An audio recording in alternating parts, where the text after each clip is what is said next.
Welcome back to the ShinHan mini-series on this channel. This is the final episode in which I take a look at this set as a whole and discuss about how good I think this is as a set, its pros and cons of ShinHan paints, of the paints that I've tested in this set, and also things like what you can do to improve this set at home once you get this set, you know, the colors you might want to add and things. So first up, this is the 32 colors that we've been looking at so far in this series. This is what the set comprises of. Now, the first thing I look for in a set is whether it contains split primary colors. And if you don't know what split primary colors are and why they're so good and super useful, and it's one of the top things that I insist a set should have, then I have made a video about it. So I will link it up here for you guys to learn a little bit more about color theory and stuff if you're interested in that. But if you're not, just take my word that you want split primaries in your set when you buy one. And that means cool and warm yellows, cool and warm pinks or reds, and then cool and warm blues. Now, in terms of yellows, we have the lemon yellow as the cool yellow, and then the warm yellow is the permanent yellow light. Perfect.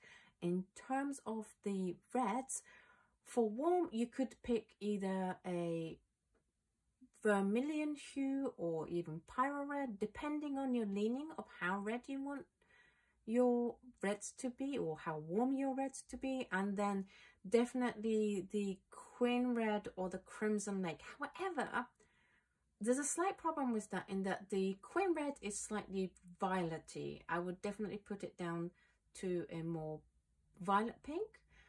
So you want something like the crimson lake where it's pink. However, the problem with that crimson lake is that it's PR83, it's fugitive, it's going to fade. So for that, I would be really uncomfortable in saying that it has both warm and a cool red, but you could easily use queen red. It just depends on your taste. I personally would want a color like this, but with a more light fast option.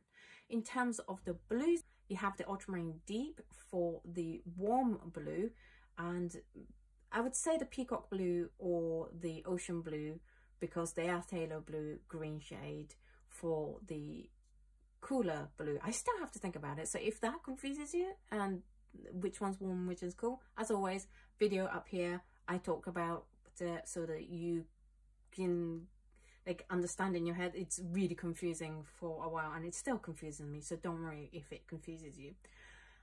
So I would hesitate to say that it has split primary colors. It does, but as again, the pink option isn't great. One thing I really like about this set is they have some unique colors that you don't get to see often in a 32 color set. One is opera, and I love this opera. It is beautiful. I'll put a link into that video about why I love that opera so much up here, so you guys get to see. And in general, you get a pretty good step in a journey of your color wheel, especially the browns. As I said in that episode, I was really impressed with how the colors were selected in a way that was each color was different enough. Whereas with the blues, I still don't understand why there's two PB15:3s, the cerulean blue hue and a peacock blue. Also, as I said, the two PR83. There is no need on this planet to have two PR83 on the 32 color set. Can we please have a more light fast pink or of this kind of color? One I get, totally understand, but let's not have two of them, because then a lot of people's paintings are just going to fade, and that's not great as an advertising for your own paints. You know, if this is an introductory set, it's not going to be great if they find 2 years later it's faded. All the colors are super intense. This set is only for people who love their bright colors, because most of these colors are super high in tinting strengths and really intense in color. The only non super high tinting strength color was the raw amber. All the other ones really high tinting strengths. So if you have your cobalts and like cobalt violets and cobalt blues and the potter's pink and all those soft low tinting strength colors, this is gonna be like eat your palette up. So maybe avoid this set, but if you're like me, love strong colors, definitely a great set to go for. One thing that ShinHan has really impressed me with is how easy they are to do gradation. They give you great control in when the gradation happens. The paint doesn't dictate when that happens, you get to dictate it. So that is a great pro. Another pro is obviously the high tinting strengths, if that's what you're looking for. A lot of the colors also are great to mix colors with. I didn't have a single color where I was like, oh no, this color is definitely not for mixing with other colors. They all create beautiful, beautiful, clear colors that are super strong and intense. Now for the cons, and the biggest con is there's two. One is that a lot of these colors suffer from shininess. There is, let's just stick to the ones that I've said it's definitely shiny and not slightly shiny. We have 1, 2, 3, 4, 5, 6, 7, 8, 9, 10, 11, 12 colors out of 32 that suffer from shininess, which is really high ratio and not ideal. Ideally, a good quality paint will be able to manage its mass tone without going shiny. It's actually what I call the bolt test. I don't know what it's technically called, but Eve, my best friend from Eve Bolt, I will leave link up here. I think she's done a bolt video about the bolt test, so if she has, I will link it up here. If not, I'll just link her channel up here for you. Where when you're making handmade watercolors, what you want to do is let it dry like this, and then come in with a tissue and just rub the paint, and you want to make sure that the paint doesn't come off onto the tissue. But also, to prevent that, you need to put a lot more binder in, and that can create this shininess that we're saying. So what we're seeing are too much binder happening in the mix, but I can also understand why there is too much binder in these paints, because they are so intense, and the more intense colors means you need more binder to just hold it onto the paper. And especially the synthetic colors like the Salo blues, they are notoriously difficult to balance that recipe right if you're making it by hand. And I think they went for the safer option of putting a little bit too much binder into the mix to make sure that they don't come off the paper really easily.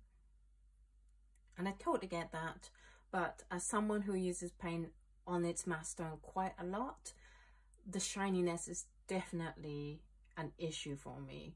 The other con of a ShinHan paint is that they're really bad at glazing.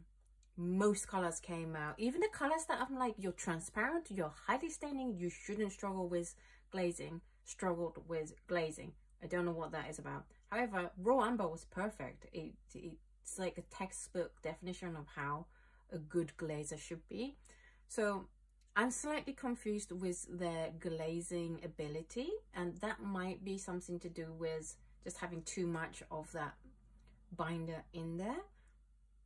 I'm not sure. I'm not a chemist, so I'm just guessing, and I always want to let you know when I'm guessing things. I am just guessing here. So those two are definitely the cons. But overall, I'm really impressed with this set. I'm really impressed with just how intense these colors are.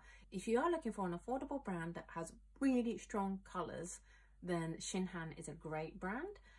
If not, if you want softer colors, definitely don't go for this, because I don't think there's a single color that isn't super strong compared to any other brands.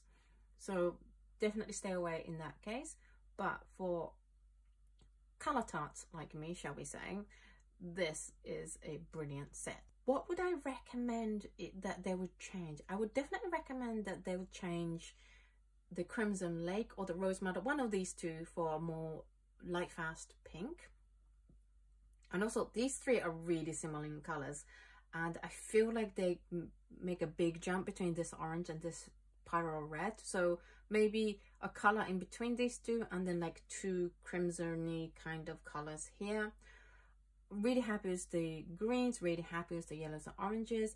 Here, definitely don't need two of these. Maybe go for a phthalo blue red shade just to change it up a bit, and it offers a non-granulating hue that's similar to ultramarine deep, which seems to be a thing that a lot of people want.